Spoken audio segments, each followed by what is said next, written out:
What's going on, everybody? My name's Will, aka Mr. Bundle Pack himself, and this is Rewind Releases.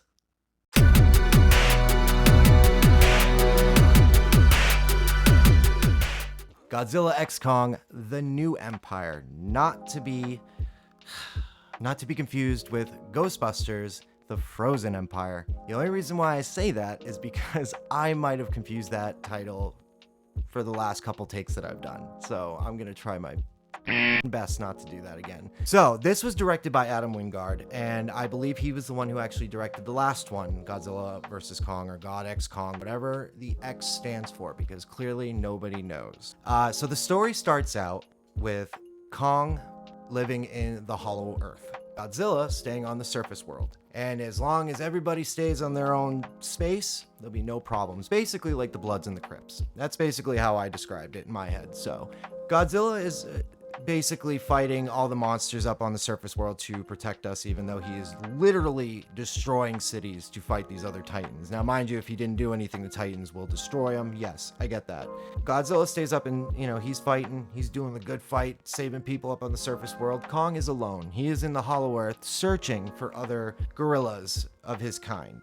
This movie has a lot more goofiness to it, and if you've ever watched the old Godzilla movies, the first one you see from the 50s or the 30s, I believe, is very solid, but as the movies continue over the years, they get very goofy. And I think that's what they kind of did with these movies, is that the first Godzilla from 2014 to now has gotten a little goofy. Kong throughout this is looking for other apes, like I said, and he meets Baby Kong.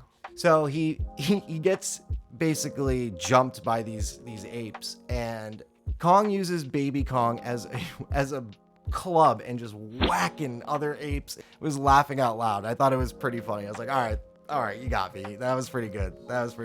That starts the story for Kong. Kong basically then follows Baby Kong to find this whole colony of apes, and these apes are enslaved by Scar King. For a villain, I think it's pretty simple. That's all I needed. I didn't need this whole backstory that he got beat as a child or whatever. Just like pure evil, and he's enslaving his own kind. I was like, all right, he's an asshole. Good job. Let's go. So Kong and him start to fight, and Kong is basically winning. But then this is where they introduced Ice Godzilla, basically, and I always mess up this name. It's Shamu? No, that's the whale. What ends up happening is Kong gets hurt by Shamada Ding Dong. And all of that's great. I love those parts where it's just like, you see the monsters and fighting and all that. That's what I wanted throughout this. Then there's the human side of this movie. Rebecca Hall comes back, and then they have Dan Stevens, who's a new character. He's a Titan vet. He was a vet. He was something. Yeah. Basically, what happens is Kong has a toothache, and they call Dan Stevens in. And this is just me being in my own head, where I'm just like, they gave him a tooth extraction and then put a metal ape tooth in his mouth, and I was just like, where'd they get that? Did they know this was gonna happen one day? They're like, this guy's his dental problems. It's gonna happen.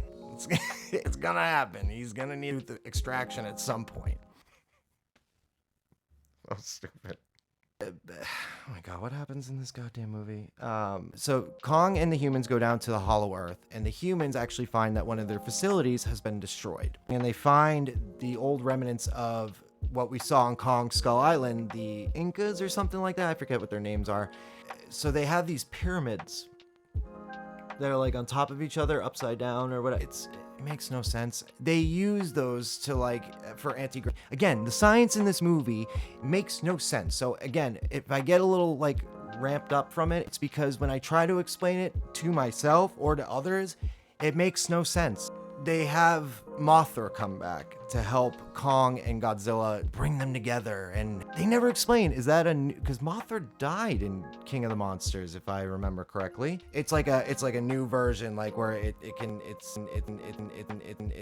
could just come back every time. I don't know. It makes no sense. And Brian Henry's character is basically explaining how if the two pyramid tips touch, the two pyramids touch, it will cause an anti-gravity bubble to kind of give them time, stop them from going to the surface world. Godzilla, whatever. I have this whole fight sequence where Kong and Godzilla get there, and you see it in the trailer where they're like, running. Now, mind you, Godzilla has been juicing.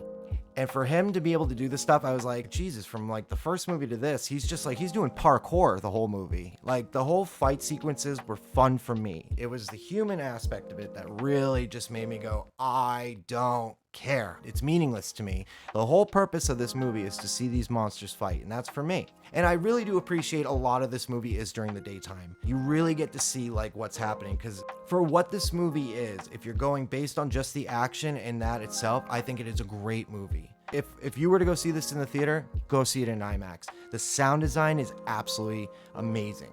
If I were to give it a rating, 1 out of 10, it would be a 6.5. It just met my expectations for what I was looking for in this movie.